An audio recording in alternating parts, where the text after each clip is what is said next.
Okay. Why are we filming in like Tornado Alley? What's going on? Welcome to Downshift, everyone. My name is Paulo. And my name is Matt, and we're currently standing in the eye of a tornado, but I hope you can hear us because we've just spent the week with Subaru's BRZ TS. We've actually spent a week with the GR86 every year since before it was even called a GR86, but now we finally had to go in the Subaru sister, and we're gonna walk you through the best and the rest of this car. Yes, and then we'll get behind the wheel and talk about our standouts for the week. Let's get into it. Now, contrary to what I just said, we do have to talk about price on the con side of the video, unfortunately. And that's simply because the sister GR86 is just a little bit cheaper everywhere. The BRZ here starts at $31,000 versus the $30,000 that you start with the 86. And as tested, we're here in the top TS trim at $36,500 versus the Hakone version on the GR86, which is still about $1,000 cheaper like for like.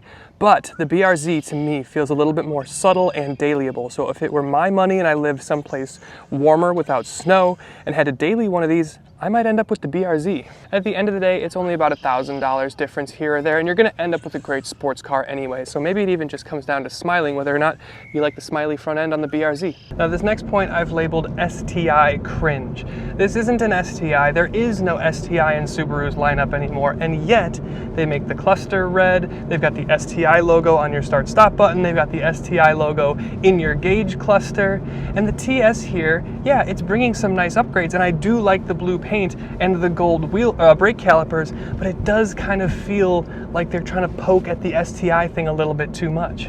But that being said, BMW puts M logos all over everything. Mercedes does the same thing with AMG logos. So what do I know? But at the end of the day, with the price point in mind, it's really hard to complain objectively about anything. So there's just a couple little nitpicks or things that it's probably important for you to know. Like for one, unreliability, if you're going to track this thing, could be an issue depending on what car you end up with. The interior isn't much of anything to write home about, but again, money. And there's no rev match feature. Everything else kind of has it, but that kind of makes this thing still a true kind of bare bones sports car. I might prefer the frowny face on the 86 to the smiley face on the BRZ, but I do think the BRZ is a little bit more subtle for day-to-day driving. And the turn signals are those weird BMW ones from like the mid-2000s that don't cancel, and then the carpets have red stitching where everything else on the interior has blue stitching, so it's just tiny little nitpicks here and there, but overall it's a fantastic sports car. So let's talk about all the places that this car shines. And the best thing by far about this car is the purity of the driving experience. This is just a delight to drive. No, it doesn't have a turbo. Yeah, it only makes 228 horsepower and under 200 pound-feet of torque. And no, it doesn't have rev matching. But if you're looking at this car on paper, you are missing the point entirely.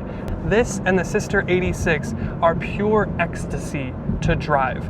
Everything today is huge and heavy, and this isn't. Everything today is overluxed and too isolated. This isn't. And power goes through 3 pedals and 6 speeds to my foot.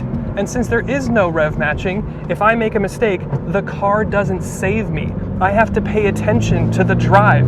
Power just goes to the rear wheels through a Torsen LSD. There's a delicateness around the cornering that's so refreshing in this thing. The curb weight is under 2,900 pounds. The dampers are special Hitachi tuned ones on this TS thing. And the brakes are these beautiful upgraded Brembo gold units. And it works so well. The tires here on this car, since it's winter, are not the PS4 tires that you might expect from Michelin. That would be the performance tire, and we've had this thing on track in the form of its sister 86, and it is a joy, a beauty to drive. This BRZ is a true sports car that will always have my respect, and it does it all without costing Porsche money. And that's probably the best thing I can say about it. And when it comes to practicality, there's really only 2 competitors to this car. One is just kind of a clone of this car, the 86. So the other natural competitor is the Miata. And when it comes to cargo practicality and just overall practicality, this takes it by a mile. You've got a 6.3 cubic foot trunk. It's huge, it covers all my camera gear, and you can fold the rear seats down. By the way, you have rear seats. You're not gonna have a spare tire back here, but you don't in the Miata either. So this is wildly more practical for actual day-to-day driving. driving, at least compared to the Miata. But from there I want to talk about the TS stuff, the special things going on here for this TS trim. Now this TS is at the top of the lineup. It's about $2,600 more than the limited trim. And you get kind of wheels, but more importantly you get the gold Brembo brakes, you get Hitachi tuned dampers, and you get this blue garnished interior. And you can only, importantly, get the TS in this manual transmission, the stick right here. Now I know a lot of people want to do their own mods to a BRZ or an 86, but the TS package gets you a lot of the stuff you need to go and rip on track the second it comes off the factory floor or comes off the dealership lot.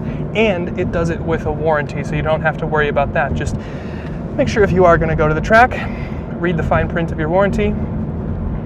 Yeah, that's where I'll leave it.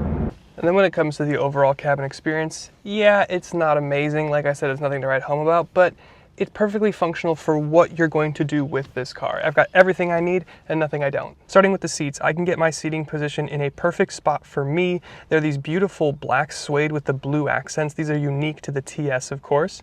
They're manually adjusted, but you do have 2 levels of heating. And the overall interior design is pretty clean. You've got blue stitching on your handbrake and your shift boot. You've got dual zone climate control, which is pretty nice. And you've got suede on your door card and above your gauge cluster. You've got the classic thin steering wheel that we've seen since really the GT86 days. So overall it's a pretty basic interior, but it makes sense. The only thing that I will say is obviously you're going to get the manual of this car, or at least you should. So when you're shifting down in 2nd, 4th, or 6th, your elbow's going to come back here. And if you have a cup in your first cup holder, you're going to hit it with your elbow, at least if you're my size. So the 2nd cup holder, that works well. First one, not as much. But overall, it's really hard to complain about an interior like this. And when it comes to styling, it's going to be hard to miss because this is a low-slung 2-door sports coupe in a gorgeous shade of blue. Up front, it does have the classic BRZ smiley face. I wonder what's more smiley, this or the Miata. But you do have the TS badging to reflect your more hardcore trim here. But we've got familiar headlights, and they even pivot with the steering, which is a pretty advanced feature for something like this. And down below, we've got a little bit more aggressive black front splitter and some functional air ducts. Around the side, we do have an 18-inch wheels with gold Brembo brake calipers peeking out from underneath. I wish it didn't say Brembo in red, but overall, it's kind of a subtle STI illusion. But if it wasn't mid-March here, your wheels would be wrapped in Pilot Sport 4 tires versus the Pirelli Cinturato winter tires that we have here. They're 215 width. And I do feel like these winter tires undo some of the TS-ness on this trim. But we have the typical front grille from behind the front wheel. The profile is a hot shape, although it doesn't have the flamboyant rear wing that the 86 does in its premium trim. But the rear end is clean, and you've got dual exhaust. Overall, no notes. It's a great looking car. And I do kind of want to talk about technology on the positive side of the video, bearing in mind that there's not a lot of technology going on here. There's no head-up display, but we also didn't have a head-up display on the $100,000 Lotus Emira that we drove in LA earlier this year.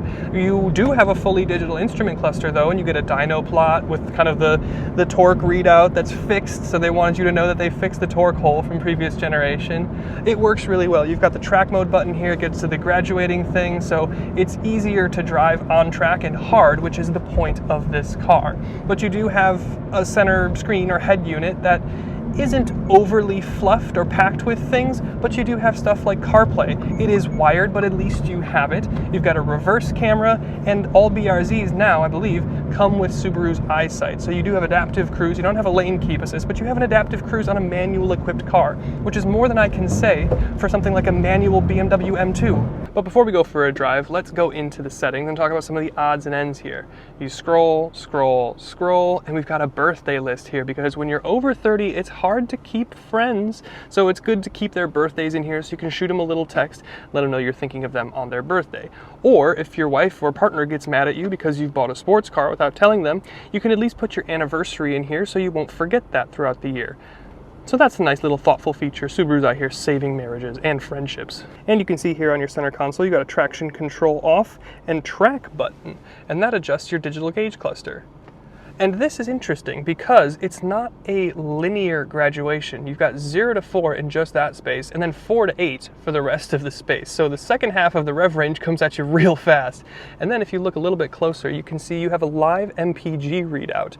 Now mostly cars will go up to like 99 MPG or 199 MPG, but Subaru caps it at 127.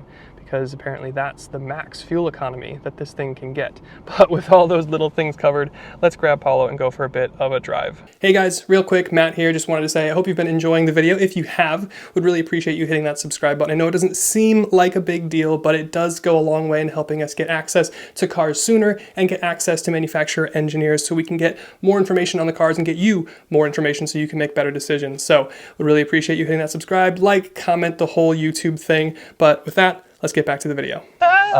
Hey, you didn't up my MPG, did you? What the are you talking about? In my car. Did you mess up my MPG that I was going? Yeah, I turned the heat all the way on. Thanks. I turned the parking brake on. Yep. And then in sport mode all the way here. Nice, dude. How'd you get along with second gear? We're pretty good friends, actually. I mean, that's one of the things that I noticed versus the 86 is this gearbox seems a little bit more toward the Miata, a little bit more forgiving. The 86 gearbox feels a little bit more raw. But I mean, like the gear sync isn't quite as forgiving. They should be the same, but I mean, the tuning could be a little bit different. The shift action seems a little bit different. Okay, we Sender. Ready? Sender. Let me smell clutch.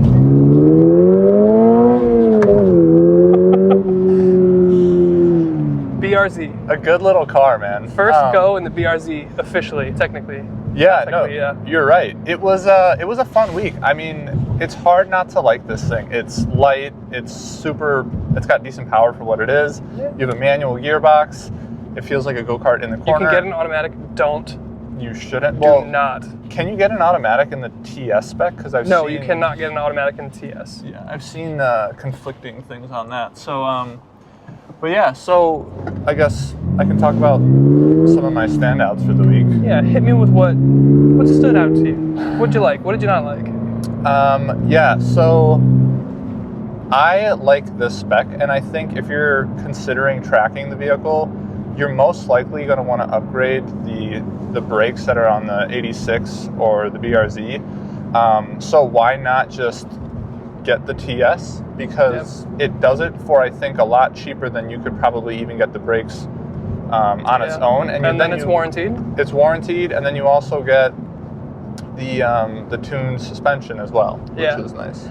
Yeah, I think the TS trim does represent a decent value. I think the thing that people are going to run into is the aftermarket for this platform, the 86 and the BRZ, is enormous. Like there's a million different directions you could go with dampers, tires, like your whole setup you can change to an insane degree in this car.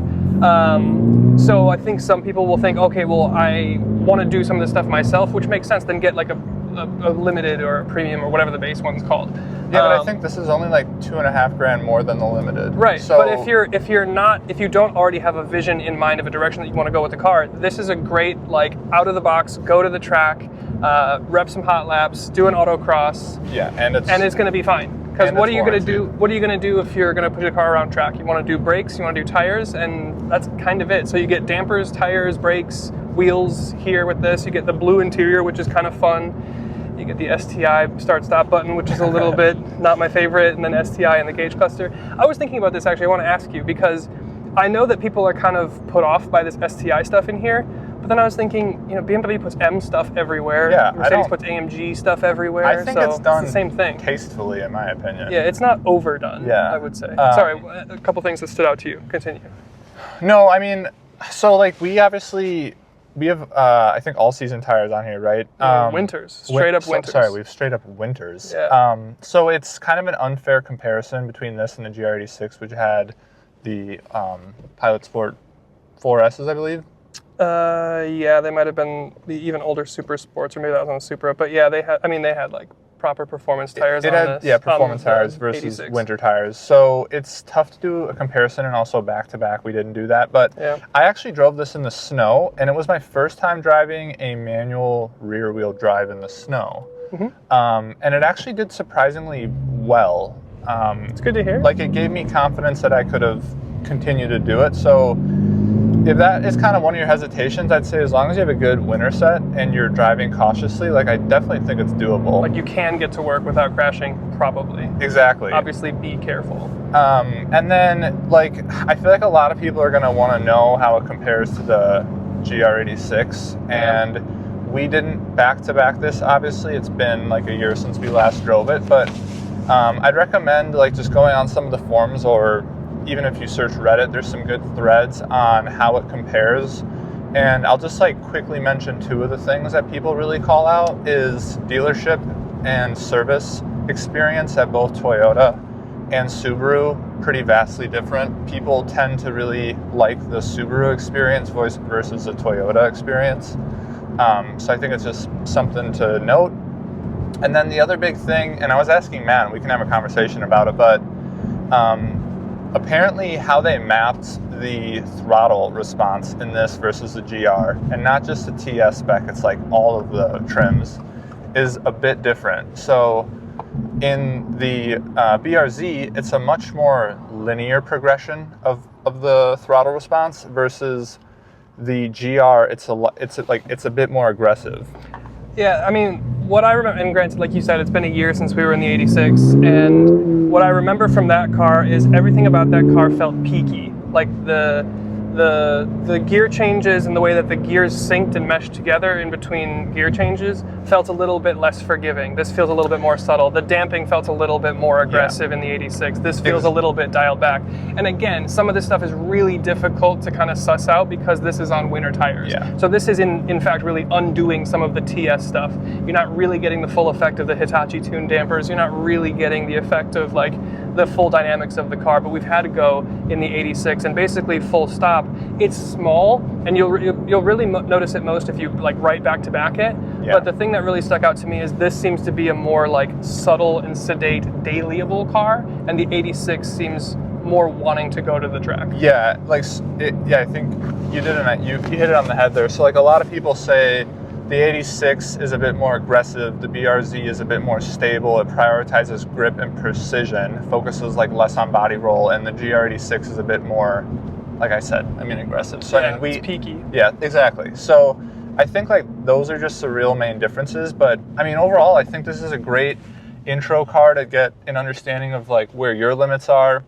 I'm glad that they're still making it. I also think you have a bit of room in here for a helmet compared to like another thing that you might consider like a Miata. Yeah. So it has a lot of pros, and I'm glad that Toyota and Subaru still make something like this. It's cool. Yeah, I mean, a lot of the stuff that we've been talking about is trying to find the little nuanced details between the two because that's our job. But at the end of the day, whether you go the 86 route or the BRZ route, you've got a beautiful chassis, excellent driving dynamics, obviously with the right tires. Yeah. But I've said it in every 86 video we've done for the last 3-4 years, like this is the perfect getting to know you track platform. This is the perfect early high performance driving platform because you get to understand the limits of grip and you can understand like a racing line without having 700 horsepower to send you wrapped around a tree or into a wall around a track. So I think this is it's just brilliant, beautiful fun while still not going felony speeds. Yeah.